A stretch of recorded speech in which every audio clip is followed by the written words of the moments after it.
right, shalom, shalom. All right, this is another lesson. Just getting a little early morning breakfast. Um, we're just gonna be going into mercy, the importance of mercy, and of course, this lesson in and of itself about mercy. This can literally be all day, like literally. Like this is heavy in the Bible. Like Brother Mitch has said earlier this morning. This is the weightier matters of the law. As a matter of fact, let's grab that real quick. Can y'all see my screen? Okay. Yeah, this is the weightier matters of the law. It's mercy. And what made me think about this is, when I was driving back home, from work this morning, I have my captain, he's an Israelite, and he treats your boy pretty wrong, man. He treats your boy worse than Esau on the job. And it just made me think, this is what Yahweh Shah meant when he says, pray for your enemies. Now we know who our enemies are, those who are of our own people, and the way how you're going to get mercy is if you show mercy, and this is what the house of David is known for.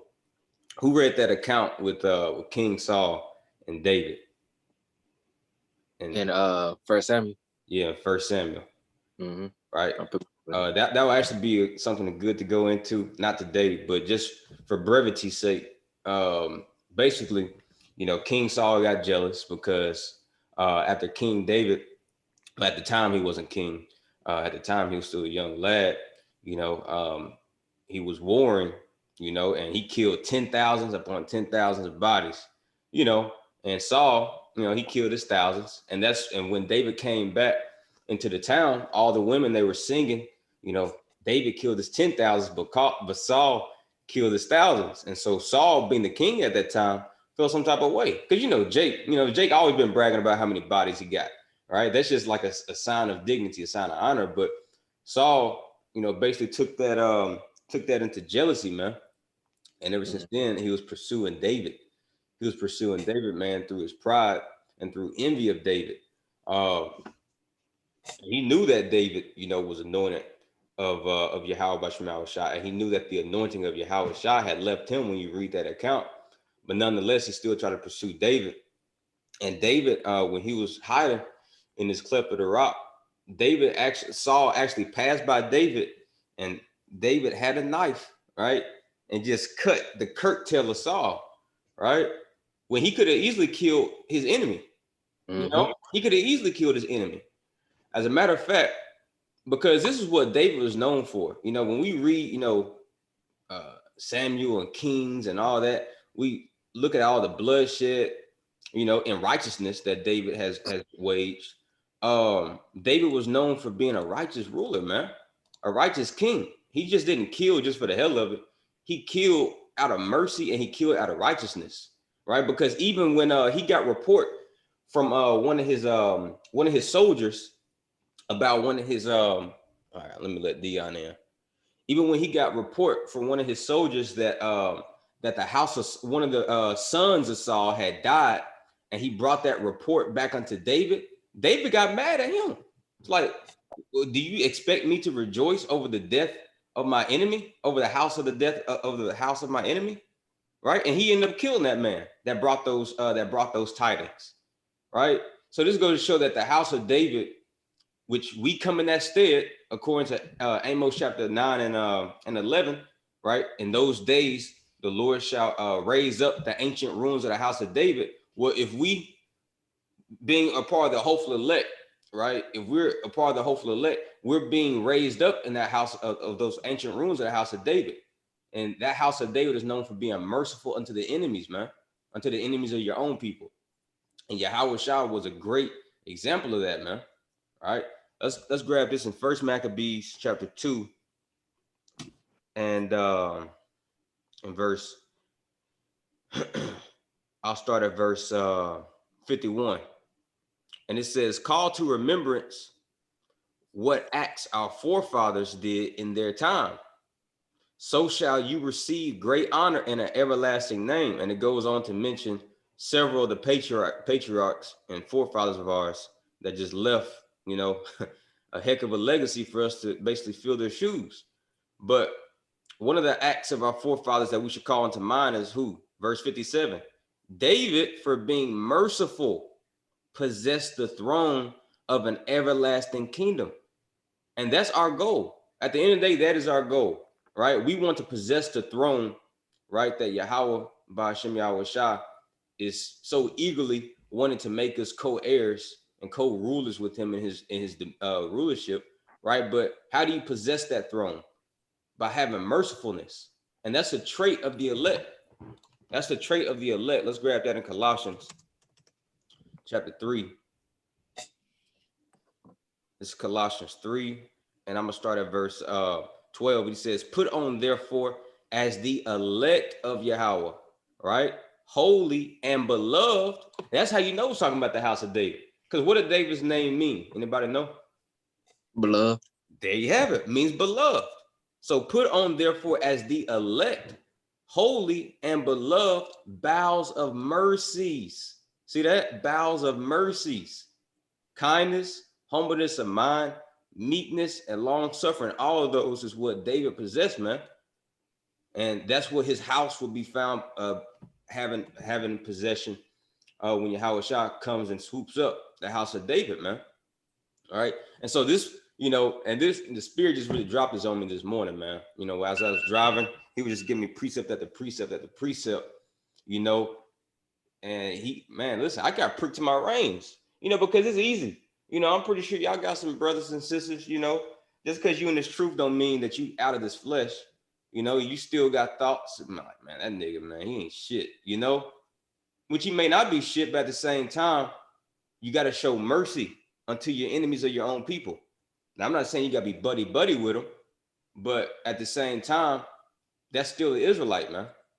You know, that's still the Israelite. All right. So let's grab verse 13. He says, forbearing one another and forgiving one another, if any man have a quarrel against any, even as Hamashiach forgave you, so also do you. All right. So just as Yahweh Shah forgave us when we were listen, y'all, do y'all not know, before he called us into this truth, we were his enemies, man. We were his enemies. He was poised in position to kill us, but yet he showed favor unto us, right? Just like David, man. What was David known for doing?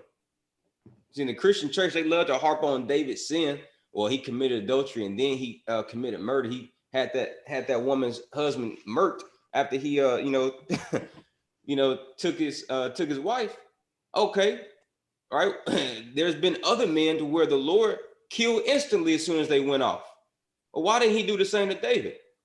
Once again, he has mercy on who he wants to have mercy upon.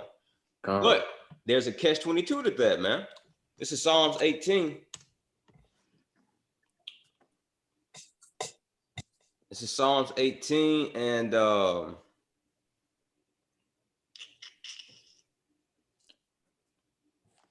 many didn't answer. They called upon him. Psalms 18 and 25. With the merciful, you will show yourself merciful. See that? With the merciful, he's going to show himself merciful. And y'all, we already know what's about to happen on this earth, man. You know, we talk about it, we meditate upon it on a daily basis, right? And all we want is mercy at the end of the day. But you're not going to get that mercy if you don't show mercy. And this is what the Lord was just pricking me in my reins this morning, man. You know, and it was messing with me. I was like, man, we got to touch on this. I just need to, you know, talk about it so I can get a better understanding of it too. You know, because as I speak, as we get these precepts, it's not just for y'all. It's for myself too, man. All right. He says, with the merciful, you will show yourself merciful.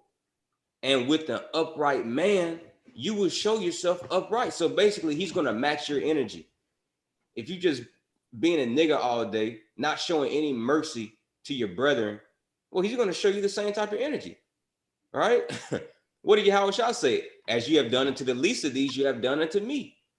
Right. So if you treat his men, if you treat his women like shit, he's going to treat you like shit in that day, man. Right. Because mercy is going to be the most sought out commodity in that time. That's going to be the currency of the time, man. Mercy is about to be the currency that everybody wants. Forget Bitcoin, forget the US dollar. Mercy. And what makes treasure so valuable? Anybody know?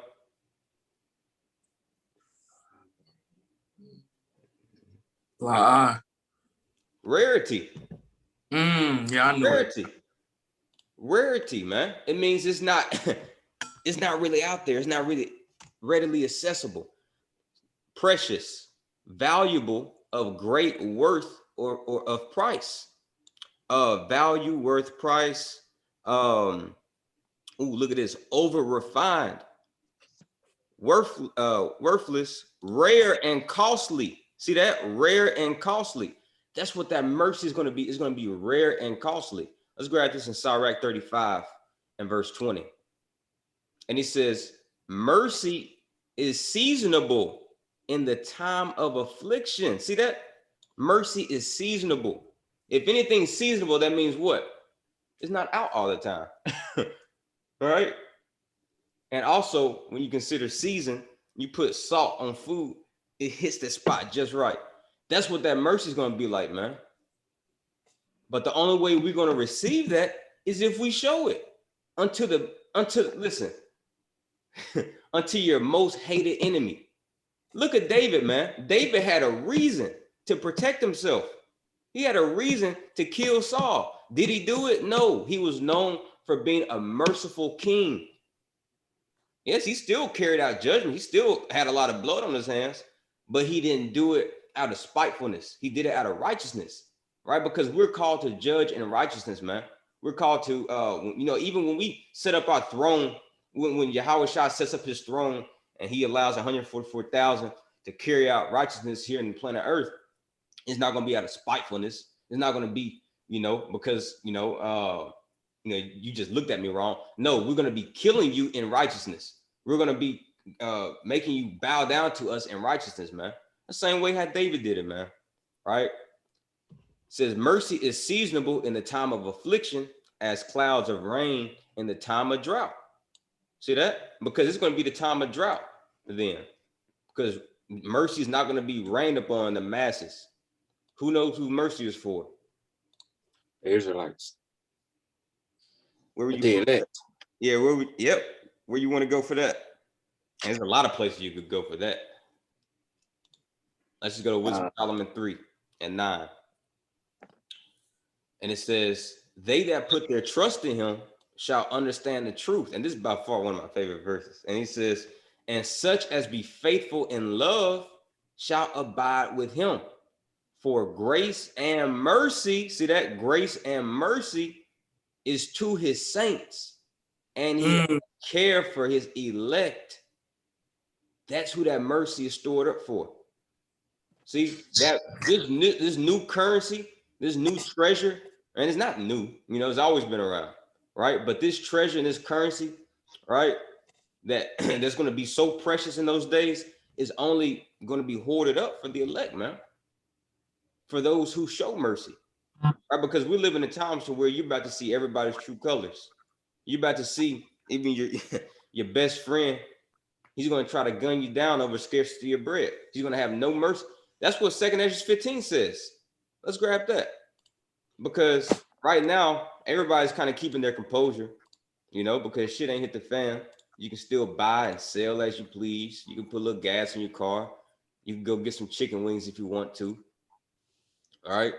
But when shit hits the fan, when your integrity, when your morals are being, basically tried, you're going to see who actually has mercy. Right. But it really starts right now. How you treat your brothers and your sisters right now.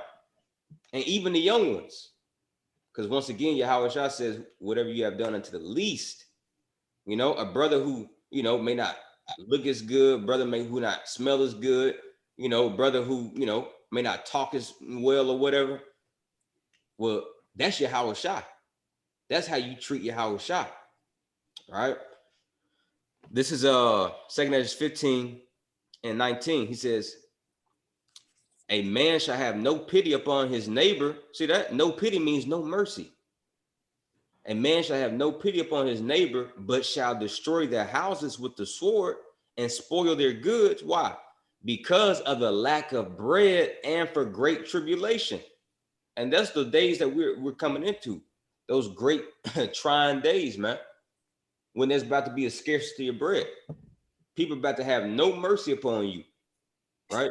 But that house of David, that during that time, mercy is going to be hoarded up for us, man.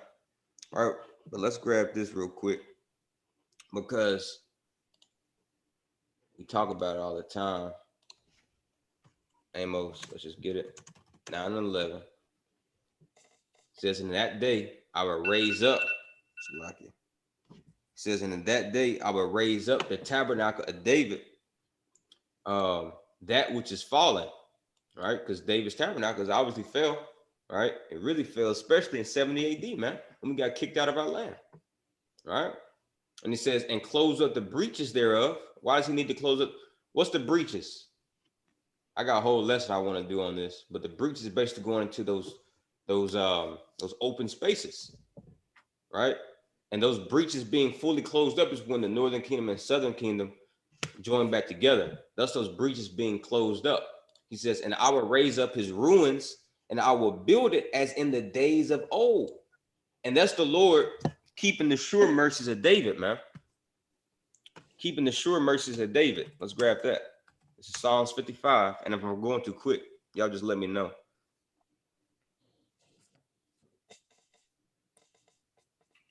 This is Psalms 55 and verse 3. He says, incline your ear and come unto me. Hear, and your soul shall live, and I will make an everlasting covenant. What covenant y'all think that's talking about? That's for the law, statutes, and commandments. I mean, that's a covenant, but what covenant you think this is talking about? The everlasting. About the new. Yeah, the new covenant, exactly. Right? He says, and I will make an everlasting covenant with you, even meaning, because we know that word even, that's just that old English time, the old English phraseology. But he says, I will make an everlasting covenant with you, the sure mercies of David.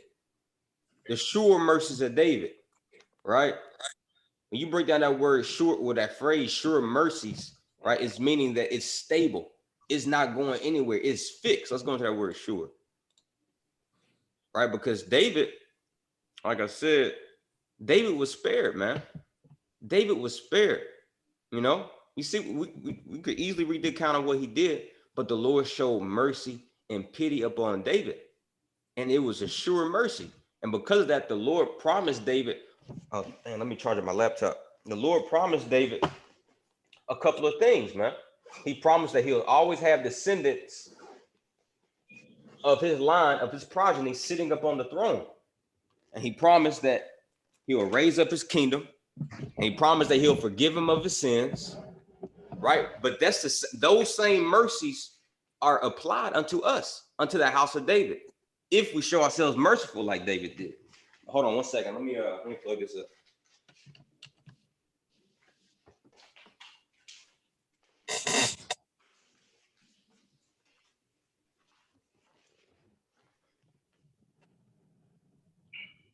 And what was David's reaction after he did what he did? After David sinned that sin and Nathan the prophet rebuked him, what was David's reaction? Anybody remember? If not, we could just read that story together, because that's a beautiful, beautiful story, man. He fasted. He fasted, man. He girt on sackcloth, ashes. Yeah, I'm about to say he ripped his clothes, didn't he? Yep. Bro, he didn't even want to eat, man. Mm-hmm. Well, going to show you that the house of David will have that same reaction to sin. Whenever you do something and you know that you just fucked up, right? And you know that you just broke, your power is heart, man. You're going to feel broken, or you should anyway. That's why David was forgiven. Well, one reason why David was forgiven, right? Because he showed himself merciful. He showed himself in a repentant mind state, man. And just look at it. A lot of Israel, just now, They're not really in a repentant mind state. You know, they know that the Israelites, but how did Yahweh say that we're going to be coming back unto him? Let's grab this in Jeremiah 31. The Chase version. Let's grab this. This is Jeremiah 31, verse 9. They shall come with weeping, and with supplications will I lead them. So you're going to come with why are we coming with weeping, man? Because we just understand that we just fucked up, right? And it was only through his grace and mercy that we're now even about to go into that new covenant. Jeremiah 31 is going into the new covenant.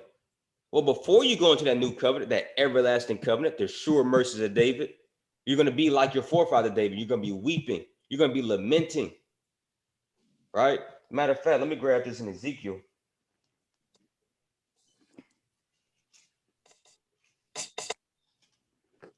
A couple of spots.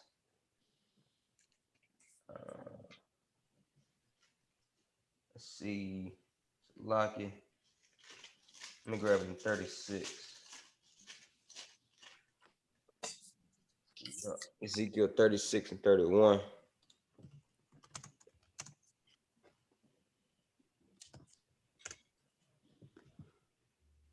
Let me see what it's saying in NLT. Yep, I like this. Ezekiel 36 and 31. Then you will remember your past sins, and you will despise yourselves for all the detestable things you did. That's the true sign of repentance. You despise yourself, man. Right? It's okay. That's how he told you you'll be coming back.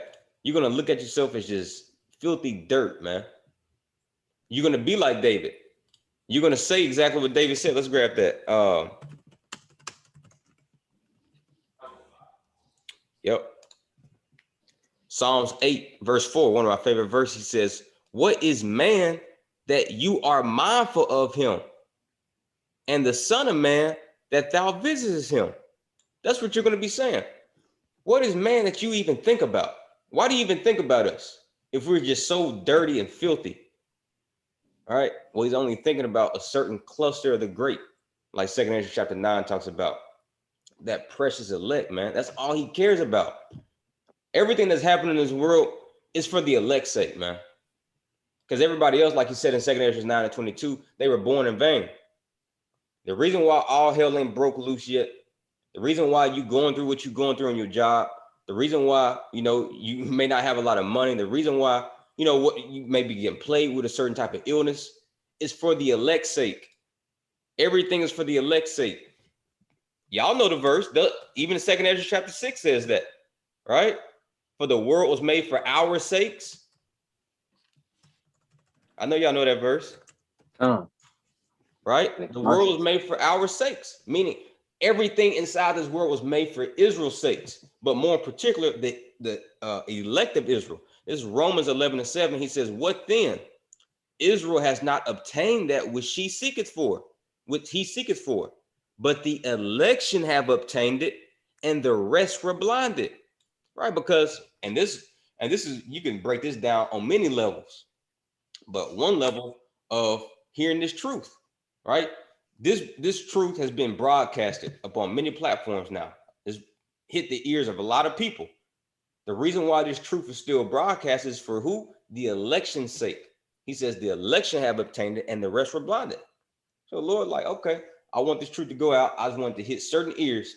Or I want it to hit all ears so everybody can be basically know why judgment about to come. But only the elect is going to bring forth those fruits of repentance, just like David did. All right. Let's grab this real quick. Let's go to Psalms.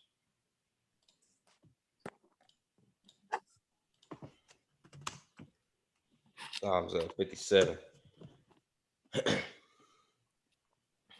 He says, "To the chief musician, Altashith, Miktam of David, when he fled from Saul in the cave." I'm so glad I got this verse. All right. When he fled from Saul in the cave. Look at this. Y'all see that? That's what we was talking about. And he says, be merciful unto me. This is what David is saying. Be merciful unto me, O Yahweh. Be merciful unto me. For my soul trust in thee. Yea, in the shadow of your wings will I make my refuge. And those wings is talking about them chariots, man. That's the wings of Yahweh Shema Shah. He says, until these calamities be overpassed. Right? And when did he say this? When was this psalm written? Or why was it written? When he was fleeing from Saul. How did David make himself known among Saul? Being merciful. So off rip, according to the Most High's word, he said he shows himself merciful unto those who's merciful. All right, so that's why David can cry out and ask the Most High to have mercy upon me, right? And to cover me with the shadow of your wings until these calamities be overpassed. And when you look at that in the spiritual, with spiritual eyes, we're saying the same thing, right? We're saying the exact same thing because we want those wings, we want his wings, his shadowy wings to come rescue us when these calamities, when those missiles are about to overpass this whole world, man. We want that mercy. That house of David still wants mercy, man. Right? Let's grab this in Matthew 18. Like I said, this wasn't gonna be a long lesson. Just want, just something quick so we could think about today. Matthew 6:15. He says, moreover, if thy brother shall trespass against thee, I mean, if you got an Israelite, brother or even sister, if they trespass against you, he says this, go and tell him his fault between thee and him alone. All right, so go chop it up man to man, alone. He says, if he shall hear you, you have gained your brother, right? Because he says, in scriptures, let a righteous man smite me and it should be kindness unto me. Let me grab that real quick. Psalms 145.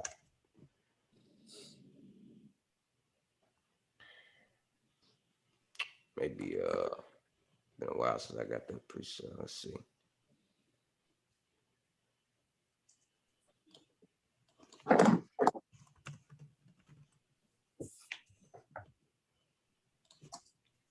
Yeah, Psalms 141 says, let the righteous man strike me. Let his rebuke be an act of loving devotion.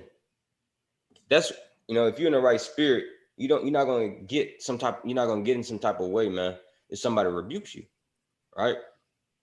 Even Yahweh Shah says that if you do that, you're going to gain a brother. Says, let his rebuke be an act of loving devotion. Why? Because if he doesn't tell you anything, well, now your ass just left out there continuing to be in error, right? And now you have a chance to fix it. He says, it is an oil for my head. Let me not refuse it. For my prayer is ever against the deeds of the wicked. Let a righteous man strike me, that is kindness. Let him rebuke me, that is oil in my head. So let's go back to Matthew 18:15. It says, moreover, if your brother shall trespass against thee, go and tell him his fault between thee and him alone. If he shall hear thee, thou hast gained thy brother. But if he will not hear thee, then take with thee one or two more, that in the mouth of 2 or 3 witnesses, every word may be established. All right. He says, and if he shall neglect to hear them, tell it unto the church. But if he neglect to hear the church, let him be unto thee as a heathen man and a publican. Right. So you go chop it up with him first. If he don't want to hear thee, all right, take you 2 or 3 witnesses. All right. So 2 or 3 witnesses can hear, like, yeah, this man, he ain't really trying to hear. And then y'all bring the whole thing to the council of the church. And if he still ain't trying to hear it, then you cast him off. You just like a damn heathen. Now, we don't warn you 1 or 2 times, 2 or 3 times. Right? Let's grab this in Titus. Titus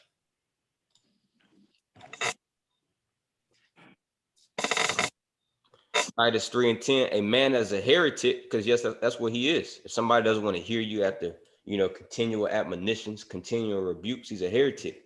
A man that is a heretic after the first and second admonition, reject. All right, so that's when you reject him. But up until then, show mercy unto him, man. Show mercy. Show mercy. All right. And that's pretty much, you know, and like I said, we keep on going and going, but that's pretty much all I want to get. I do recommend y'all to read that account with Saul and David.